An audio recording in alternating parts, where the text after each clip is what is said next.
My next guest in the speakers studio today is Professor Tim Briggs, CBE Chair of GIRFT and NHSE, National Director of Clinical Improvement and Elective Recovery for NHS England. Welcome to the studio. Thank you very much. Great to be here. I say, fantastic having you.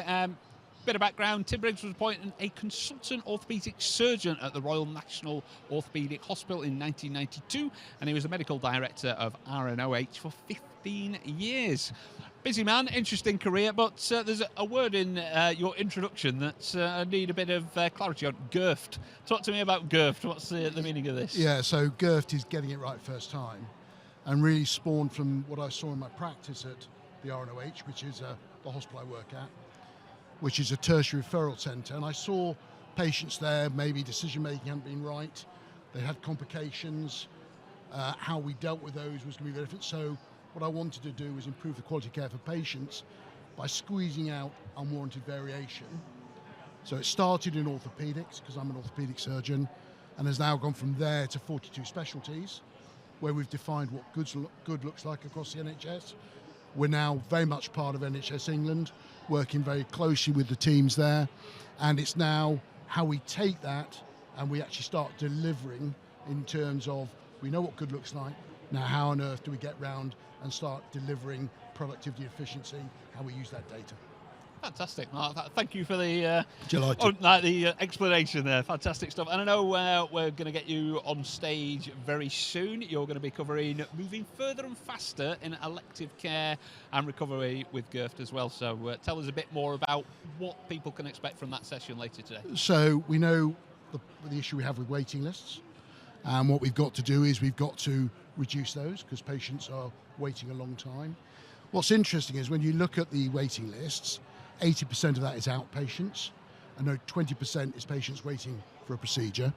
So it's how can we do things more efficiently, more effectively? How can we work smarter in both the outpatient space to absolutely make sure we see the right patients, they get the right diagnosis, and then we treat them at the correct time. And then on the inpatient, how we treat patients as day cases, how we take patients out of the theatre into procedure rooms for those procedures that can be done in that way. And then how do we use our theatres efficiently and productively to make sure, as we say, we work smarter, not harder, and actually we can make a significant impact on waiting lists. We do that along with the surgical hubs, of which we'll have 133, which are providing additional outpatients and also procedures. So again, a programme that is really helping to drive improvements and reduction in waiting lists. Say a massive issue, like you say, that's brilliant there. And in terms of people coming away from the session, is there anything sort of really key that you want people to do, actually implement, to really sort of get behind on the outcome of that session? Yes, I think we visit the ICBs regularly. We've done 3 rounds of visiting all 42 ICBs. They're very much aware of the programme, of what we're doing. It's now about implementing. So in the further, faster outpatient space, there's 16 playbooks of 16 specialties.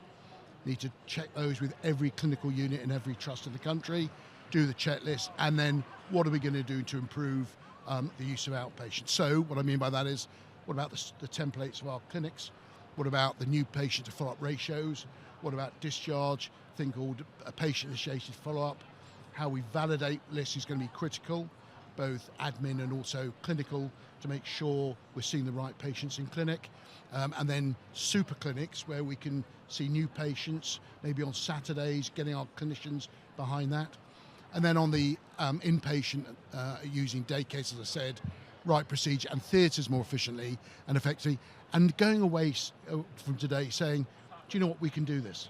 We can do this together. And where we are seeing it, morale is very much improved, and people now can see this is achievable if we work together and work together as a whole to do it. Fantastic. And I say, if you want to know more about that session, 11:50, I believe you're on stage. Indeed. It's coming up later on today.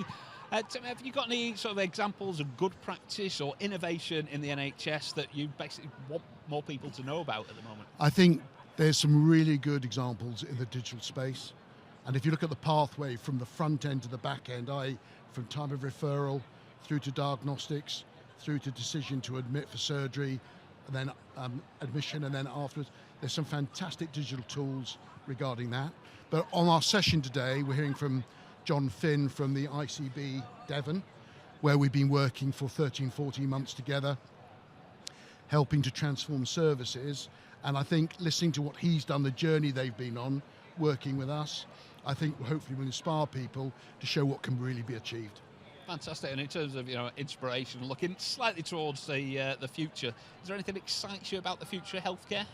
Yes, for me, and I see everybody here and the buzz here, there are things we can do to really deliver on what we need to for our patients.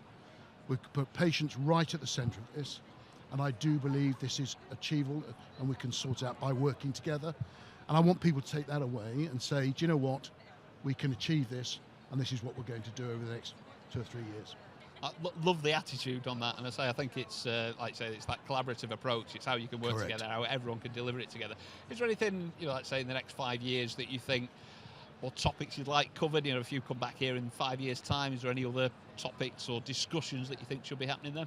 I would like to say that when I come back here, say in 5 years' time, we're celebrating. We're celebrating the success that we've all achieved by working together to get back to the standards that we had before COVID. And we can all say, do you know what? We've done a great job for our patients, and then we kick on from that. But that's what I'd like to be able to celebrate, that we are where we are, because the NHS is so important. And in terms of your journey, like how did you get involved in it? What inspired you to join the sort of healthcare industry as a whole? So really, it was I come from a family of medics.